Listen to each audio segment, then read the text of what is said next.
Edición Startups en México. Con Jorge Corona y Luca Cafasso. Comenzamos. Bienvenidos todos, estamos en la cuarta emisión de Univdep Contigo. Ya estamos a mediados de marzo.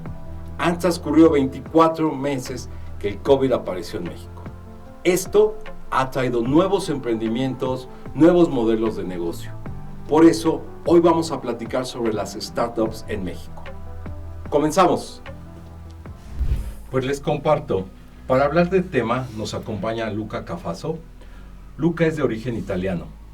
Tiene ya 15 años aquí en el país. Ha tenido varios cargos, entre ellos trabajó en Nestlé, ha trabajado en L'Oréal, en Sushito y recientemente como director de marketing en CMR.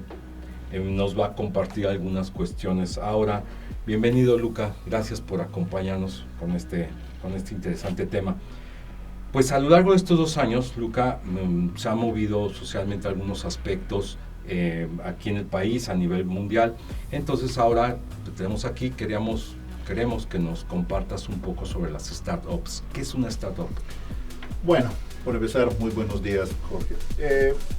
La startup, digamos que la podemos dividir en dos fases. La primera, el nombre, que es un tema, digamos así, de moda, de tendencia, porque fundamentalmente siempre en la historia han existido startups, o sea, es la creación de una nueva empresa. Pero el concepto de startup hoy, digamos así, responde a ciertos tipos de características y de necesidades. Un ejemplo. Punto número 1, una startup siempre está involucrada con conceptos digitales. Hoy la tecnología, una nueva empresa, sobre todo cuando son empresas digamos así, de nueva constitución, juega un rol muy importante. La segunda, tiene que, digamos así, innovar. E innovar no significa solo encontrar nuevas necesidades, sino solucionar necesidades viejas que con el tiempo no se habían dado, digamos así, a ningún tipo de cambio.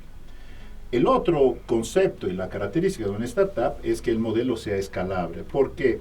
Porque dentro de los objetivos de una startup hay un crecimiento rápido. Y para que esto suceda, se necesita que el modelo sea replicable rápidamente y económicamente también sustentable. Y por último, yo agregaría un concepto disruptivo. El concepto disruptivo no es nada nuevo, pero en esta época de grandes cambios toma desde mi punto de vista mayor relevancia. Otra cosa importante que tiene una startup es la sustentabilidad. ¿A qué me refiero? Una empresa que enfrenta una crisis mundial en términos económicos, pérdida de trabajo, menor poder adquisitivo, tiene que ser capaz con una inversión relativamente chica, maximizarla en un tiempo muy corto. ¿Y por qué hablo de tiempo? Porque una startup, digamos, tiene una vida útil alrededor de 1 año. ¿Qué significa? ¿Que después de 1 año ya no existe? No, significa que si después de 1 año una startup no ha logrado superar, digamos así, las dificultades y no es una empresa ya más robusta que pueda caminar prácticamente con sus propias piernas, bueno, ahí lamentablemente ya se convierte no tanto en un sueño, sino en un fracaso. Esto, a grandes rasgos, es un poco el contexto de una startup hoy en época de pandemia. Ok. ¿Consideras que en la sociedad mexicana, a razón de lo que atravesamos con esta pandemia, es factible? Es un nicho promisorio, es un ecosistema para poder generar una startup. ¿Qué necesitamos los mexicanos, traído más a un ambiente de nosotros? Mencionas sobre esta vida, este momento en que ya madure. ¿Crees que estamos preparados? ¿Qué nos hace falta? ¿Por dónde podemos entrar para este tipo de cosas? Insisto, mucho a un mercado más nacional. Mire, hoy el mundo, y digo muy probablemente una cosa muy banal, ¿no? El concepto de la globalización. La globalización que fundamentalmente ha sido parte, ¿no?, un poco de las causas de la difusión de la pandemia, porque en un par de días prácticamente todo el mundo estaba contagiado. De la misma forma, el concepto de nuevas empresas concepto de cambio en los hábitos es un concepto mundial. Ahora, en México yo puedo traer una historia para darle un poquito más de contenido y que sea más real. Cuando la gente empezó a quedarse en casa, digamos así, por obligación, no por elección, empezó a darse cuenta que muchas de las cosas que podía adquirir en la calle, ¿no?, etcétera, etcétera, ya le hacían falta, pero no existía un canal o una forma para poder adquirir algo muy sencillo como era la comida del día a día. Creo que México, de todos los países de Latinoamérica, creo que sea el país donde la comida abunda. A cada esquina hay un puestecito, ¿no? Y de cualquier tipo de comida, sí, y toda sabrosa aparte. Sucede que cuando tú te quedas en casa y dices, bueno, ¿qué vamos a comer? ¿Dónde está el menú? ¿Dónde está, digamos, el taquito rico de la esquina? Bueno, a partir de ahí, en México, en los últimos 2 años, un mercado importante como es lo de los restaurantes, cambió totalmente. ¿Y cambió por qué? Porque tenía que transportar un producto tangible, que era la comida, al domicilio de las personas. Pero no todas las personas, no todas las empresas estaban preparadas. Entonces se trata de cambiar el modelo de negocio y creo que en ese sentido los mexicanos han dado, como siempre, ¿no?, una prueba de grande flexibilidad.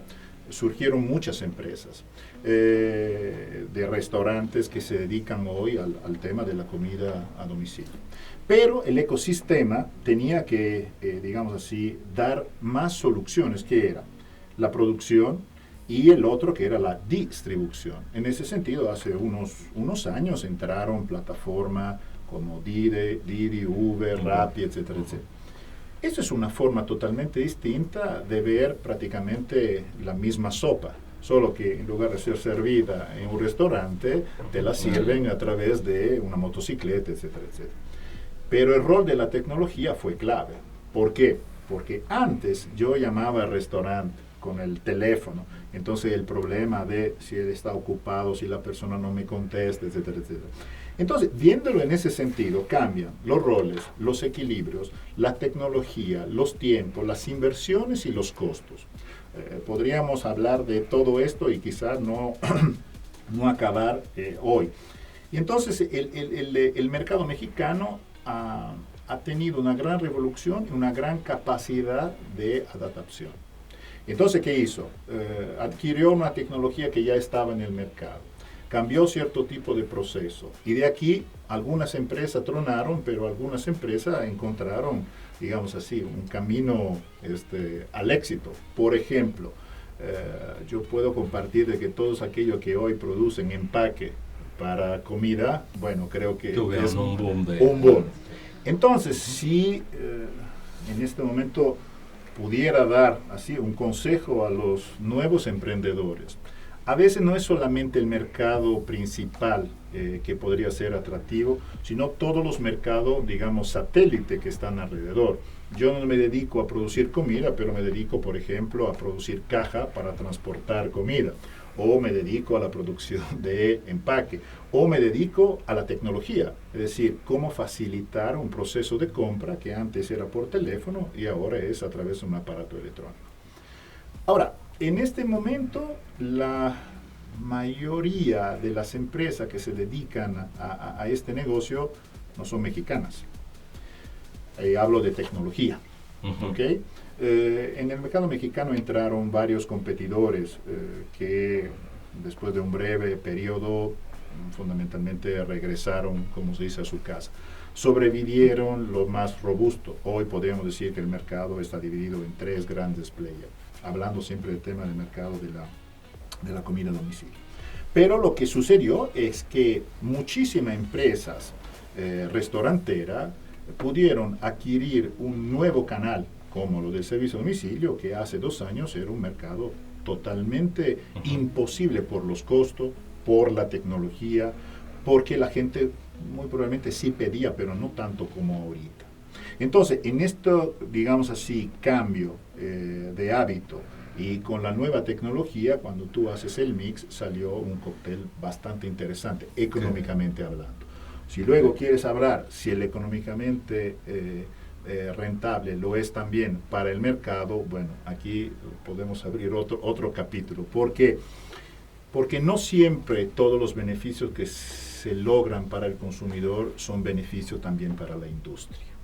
La industria restaurantera ha subido un golpe tremendo en estos 2 años y por eso que se empezó a ver cómo transportar la comida a través de otros medios, pero con un costo bastante elevado.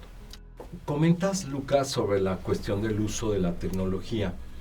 Evidentemente es un eje fundamental para que se combine eso con el desarrollo de la empresa. Pero supongo que hay otras características, porque creo que la tecnología es una herramienta, pero también forma parte de la planeación, el mercado, la investigación, todo lo que eso conlleva. ¿Cómo podrías compartirnos qué características se requieren dentro de la empresa para que se combinen con la tecnología, para que en diversos mercados una startup pudiera crearse, tuviera penetración en el mercado? Yo podría decirte que hay 3 características que tienen que estar asociadas al tema de la tecnología.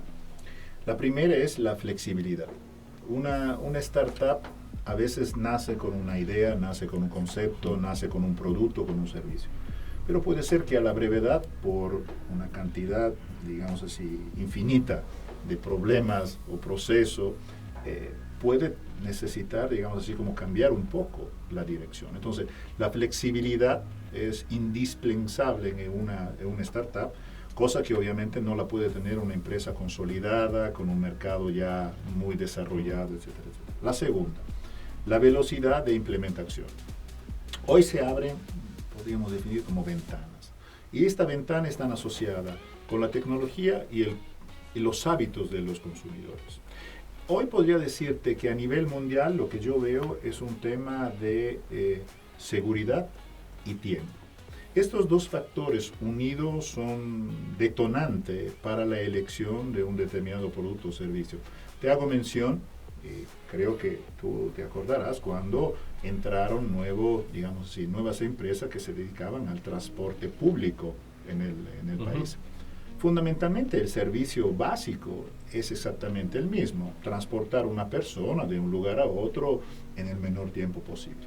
Pero ¿cuál fue el cambio? El cambio fue la seguridad, porque tú sabías a qué hora llegaba, por ejemplo, el coche, sabías el nombre del conductor. Sabías si estaba yendo en la ruta correcta. Entonces, si tú sumas todos esos factores, son factores emocionales. La tecnología, como podrás ver, puede tocar ciertos elementos intangibles, pero muy relevantes para el consumidor. Del otro lado, el tema del manejo de dinero también es un tema de seguridad, ¿no? O sea, tener muchos billetes de 1,000 pesos es bueno, pero no tanto si vas en la calle. Perfecto.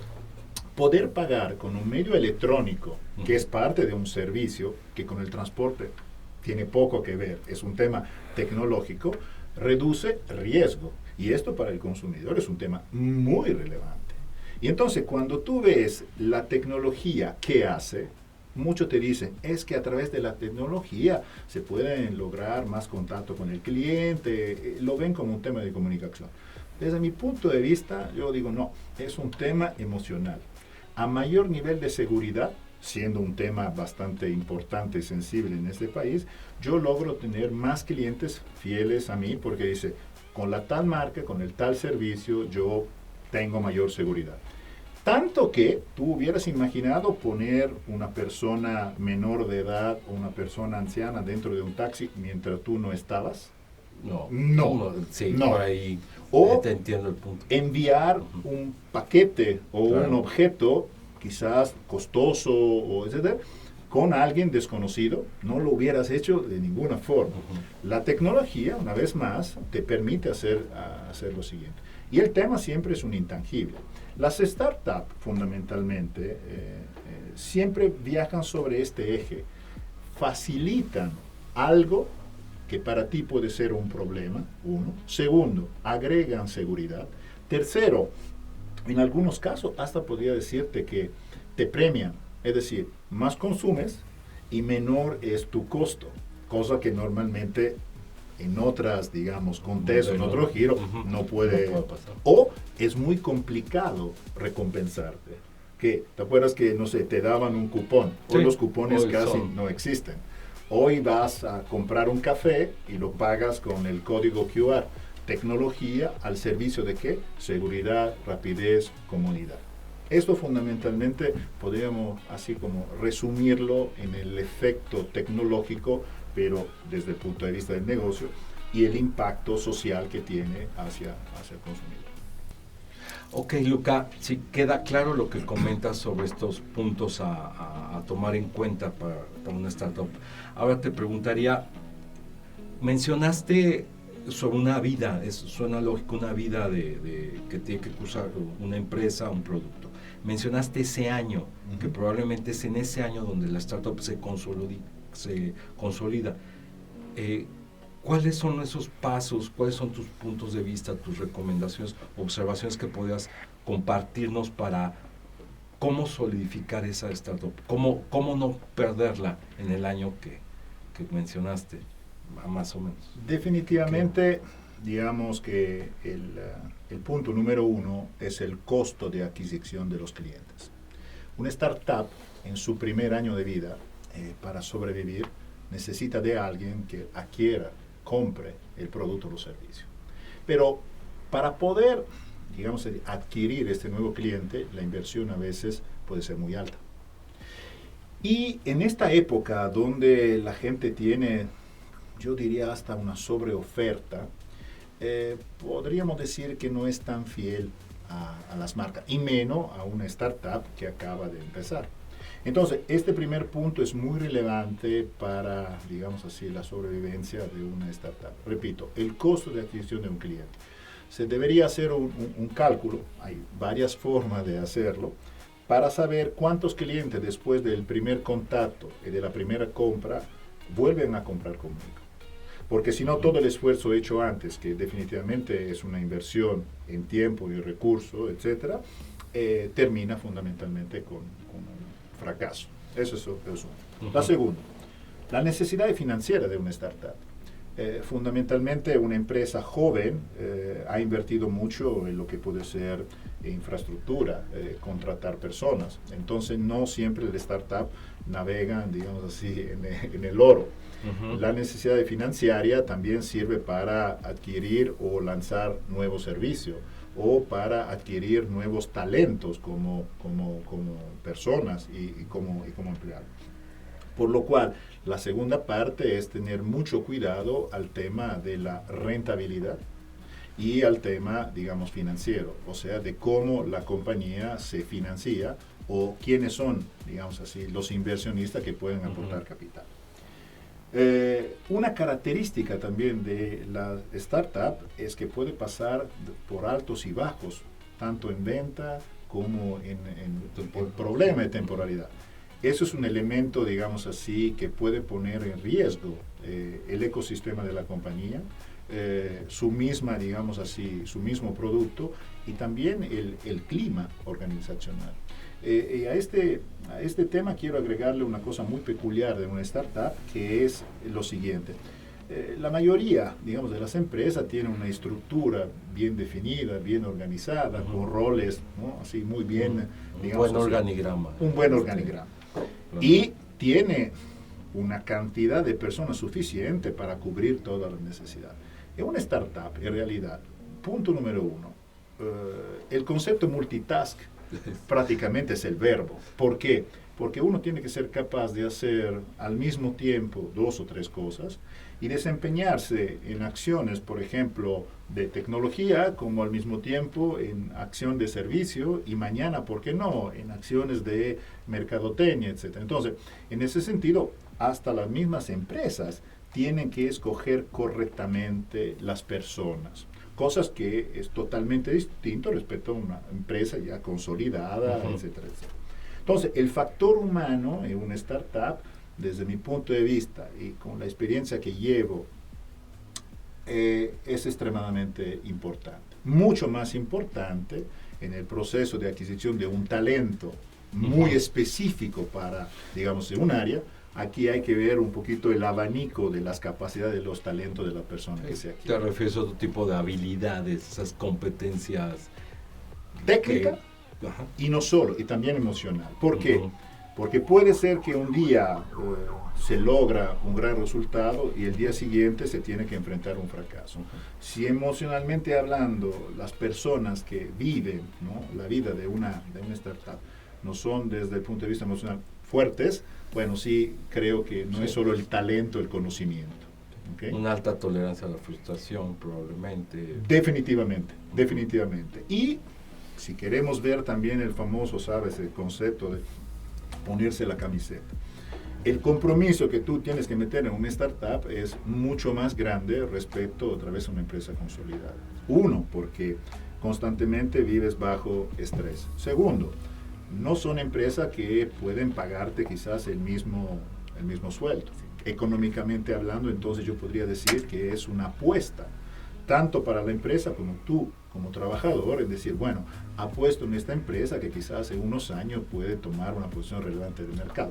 Y a partir de ahí, mi inversión podría transformarse en una mejora económica hacia paciencia, supongo, también. Paciencia, pero es una paciencia de corto plazo. O sea, la vida útil de una empresa, ¿sabes? Cuando en las universidades se hablaba de etapa de introducción, crecimiento, madurez. Ok.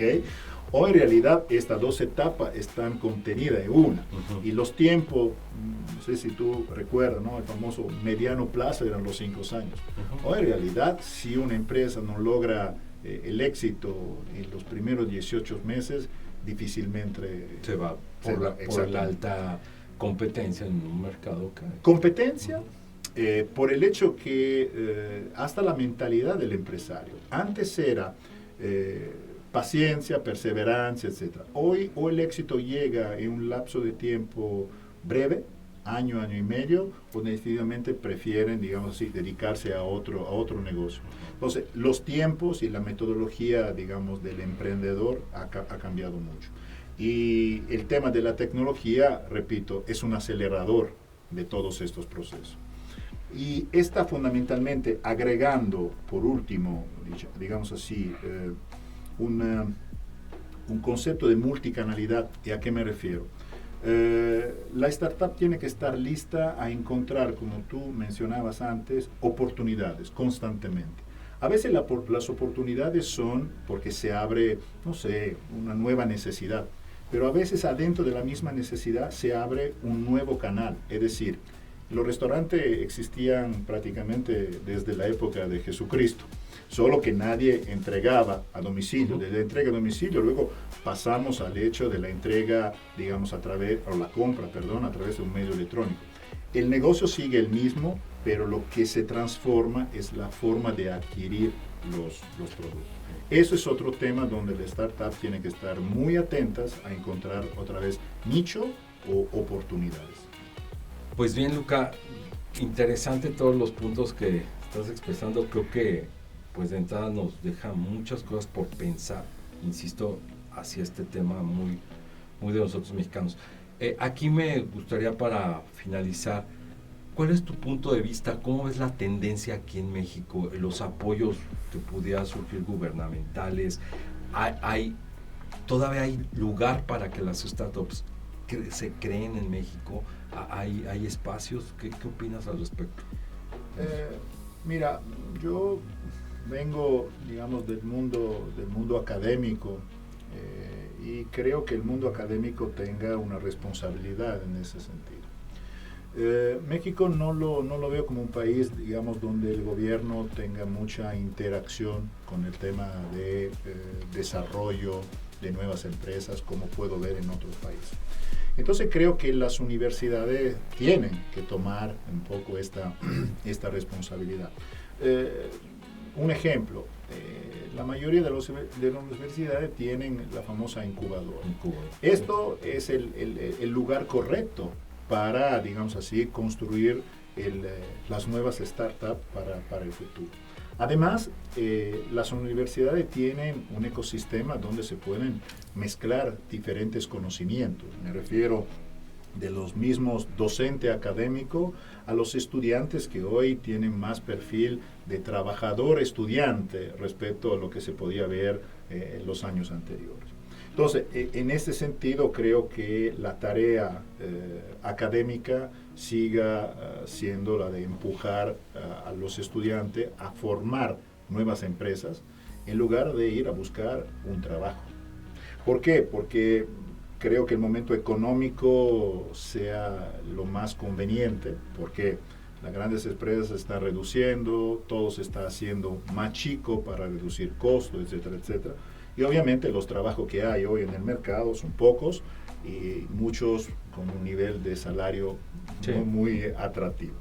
¿Cuál mejor oportunidad para un joven pensar en cómo construir su propio futuro? ¿O cuál mejor oportunidad para un grupo de jóvenes que durante una carrera universitaria empiezan a construir el concepto?